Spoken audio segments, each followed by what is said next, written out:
ከመንግስት በመሰለ ቤት ውስጥ የሚኖሩ ሶስት ውብ የሀበሻን አርቲስቶች ብዙ ጊዜ የማይጠበቅን ህይወት ይኖራሉ። ሀብታም እና የሞላላቸው መስለው የሚታዩ ነገር ግን በህይወታቸው ችግር የተጎሳቆሉ አርቲስቶች አሉ። እነዚህ አርቲስቶች ችግራቸውን በአደባባይ የሚወጣው ድንገተኛ የሆነ ህመም ሲያጋጥማቸው ነው። ያኔ ለህዝባቸው የምጽዋት ጥሪ ያቀርባሉ። ይህ ብዙ ጊዜ የሚስተዋል ጉዳይ ነው። ደስተኛ መስለው ያዘኑ ትኩረትን ሳይስቡና ህይወታቸውን ደበቅ አድርገው እጅግ የተንደላቀቀ ህይወትን የሚኖሩ አርቲስቶች አሉ።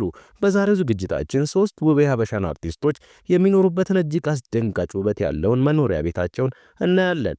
ሶስቱም እንስት ዝነኞች የሚኖሩት እጅግ የሚያምር ቤታቸው ውስጥ ውጪውንም ውስጡንም አብረን እንመለከታለን። አያይዘንም አርቲስቶቹ እንዲህ አይነት የሀብት ማማ ላይ እንዴት እንደደረሱ ምክንያቱንም እንመለከታለን። የት እንደተወለዱ እድገታቸውንና ጸባያቸውንም እንዳስሳለን። ቻናሉን ሰብስክራይብ በማድረግ አብራችሁ ቆዩ እያለን በቀጥታ ወደ ቪዲዮቹ አመራን። ይመቻችሁ።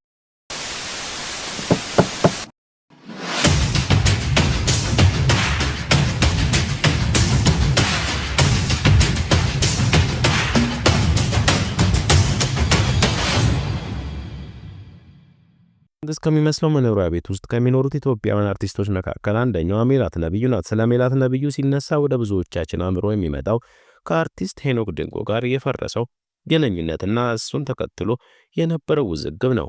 ይሁን እንጂ በመሃላችን አዲስ አበባ ጉለሌ ሰፈር ተወልዳ ያደገችው ሜላት ነብዩ እጅግን የሚያስገርምና ብዙዎችን የሚያስቀና ህይወት ያላት ናት። ያለፈው ህይወቷ በሚገባ መቋቋም የቻለችው አርቲስት ሜላት ነብዩ እጅግ ቅንጡ ህይወትን ከሚኖሩ ኢትዮጵያውያን ሆነ አርቲስቶች ቀዳማዊት ናት። ኤዲዲያና ኢቲኤል የተባሉ ሁለት ልጆች ሲኖሯት መኖሪያ ቤቷ ቅንጡ ወይም ሌክዠሪ ነው። ቤቷ በሰፊ ግቢ ተንጣለለ G+1 ዋይት ሃውስ ሲሆን ውስጡም በበርካታ ክፍሎች የተከፋፈሉ እና በመብራት የተሸበረቀ ነው። ቤቱ ከውስጡም ሆነ ከውጪ ነጭ ቀለም የተቀባ በመሆኑ ለእይታ እጅግ ማራኪ ያደርገዋል። የራሷ የልብስ ስቶር፣ የስጦታ ዕቃዎች ክፍሎችና ሌሎችም በበርካታ ያሉ ክፍሎችን ያካተተ ነው። ሜላት ነብዩ በዚህ ቤት ውስጥ ከልጆቿ ጋር የምትኖር ሲሆን ነገር ግን ሌሎችም የቤተሰብ አባላት አብረዋት በጋራ ይኖራሉ። ሜላት በቅርቡ አቶ ሚካኤልን አግብታ ሁለተኛ ልጇን ከወለደች በኋላም ከአዲሱ ባለቤቷ ጋር መፋታቷ ይታወሳል። ነገር ግን ከዚህ ግለሰብ ጋር ግን ይፋቱ እንጂ እንደ ሌሎቹ አልተራራቁም። እንደሚጠያየቁም የሽቶ ቤት ከፍታ በምታስመርቅበት ወቅትም አብረው እንደነበር ይታወሳል። ሜላት ታላቅ እህቷና የባለቤቷ ልጆች አብረው ይኖሩም ነበር። ሌሎች የሜላት እህቶችም ኑሯቸውን እዚሁ ቤት ውስጥ አድርገዋል። ለትዳሯ ፍቺም ይህ መንስኤ ሳይሆን አይቀርም እየተባለ በሰፊው ይነሳል። እልህኛ ነኝ፣ ማድረግ የምፈልገውን አደርጋለሁ የምትለው ሜላት አሁን ላይ እጅግ ደስተኛ ህይወት እንደምትኖር ያለፈ ህይወቷንም እንደረሳች ትናገራለች። ተሰበርኩም፣ አልተጎዳሁም፣ አልተገፋሁም ስትል ጥንካሬዋን በኩራት ትገልጻለች። ሜላት ከፊልሙ አስቀድማ ማስታወቂያዎችን ስትሰራ እንደነበርም ትናገራለች። ማስታወቂያ ከሰራቻቸው መካከል የዘይት ቅባት፣ የውሃ፣ የፍራሽ፣ የማስቲካና የውሃ ማጣሪያ ማስታወቂያዎች በጥቂት የሚጠቀሱ ናቸው። ከሌሎች ባልደረቦቿ ጋር ሆና ደግሞ 3 አብያተ ክርስቲያናትን ያሰራች ሲሆን አሁን ላይ መንፈሳዊ ህይወቷ እጅግ ጠንካራ መሆኑንም ይነገርላታል። በመኖሪያ ቤቷ ውስጥም የጸሎት ቦታ እንዳላት ተመልክተናል።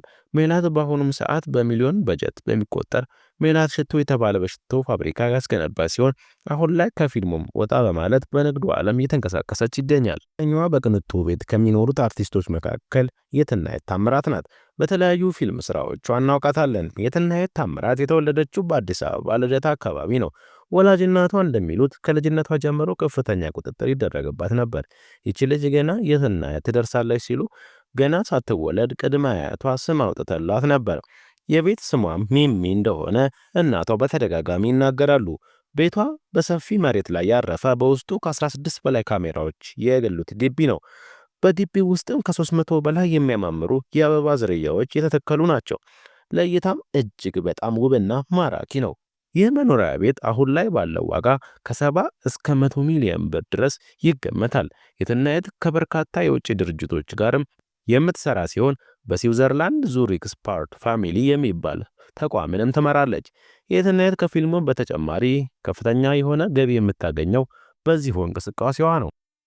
ቶኛዋ የሐረር ተወላጇ አርቲስት ሃይማኖት ግርማ ናት። አርቲስት ሃይማኖት ግርማ በዘጠናዎቹ ፈታና ዘና ባለ ባህሪዋ ትታወቃለች።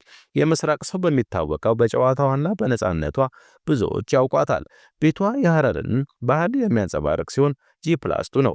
በዚህ የመኖሪያ ቤቷ ውስጥ ብቻዋን አትኖርም። አጠቃላይ ከቤተሰቦቿ ጋር ነው የምትኖረው። ቤቷንም የገዛችው አረብ ሀገር ሄዳ ከተመለሰች በኋላ እንደሆነ ተናግራለች። ሃይማኖት ወደ አዲስ አበባ ከመጣች በኋላ ቀጥታ ወደ ሙዚቃው ዓለም ገባች። ከዛም አረብ ሀገር ሄዳ ሰርታ ከተመለሰች በኋላ ይህንን የመሰለ ቤት ገዛች ሲል ማራኪ ወግ ዘግቦታል። በአንድ በኩል ብቻ የሰላም ተምሳሌት ለተባሉት ለእርግቦች የተሰራና ለነሱ መጫወቻ የሚሆን ሜዳ አለ። በዚህ መኖሪያ ቤቷ ውስጥ የሃይማኖት የራሷ የሆነ ጂምናዚየም፣ የውበት ሳሎንም አላት። ከዘፈን የምታገኘውን ገንዘብንም ለበጎ አድራጎት እንደምታውለው ተናግራለች። አርቲስቷ ትልልቅ ልጆችንም ያደረሰች ሲሆን እስከዛሬም ድረስ ሁሌም ባይሆን አልፎ አልፎ ክለብ ውስጥ እንደምታቀነቅን ይታወቃል። ሃይማኖት ግርማ እንደሚታወቀው ከሰሞኑ መነጋገሪያ እንደነበረች ይታወቃል። ሃይማኖት ግርማ አልበሟን እንዳስመረቀች በተገለጸበት ዕለት ጉርሻ ፔጅ ሃይማኖት በጩቤ ፊቷ አካባቢ ተወግታ እንደነበረና ለ12 ዓመታት ያክል ከሙዚቃ የራቀችው በዚሁ ፊቷ መጎዳት እንደነበረ ዘግቧል። ሃይማኖት በተወሰኑ ሚዲያዎች ላይ ቀርባ ፊቷ ሙሉ በሙሉ ከጥቅም ውጪ ሆኖ እንደነበር፣ በጥቁር አንበሳ ሆስፒታልና በሱዳን ሕክምና እየተወሰደች እንደነበረ ገልጿል።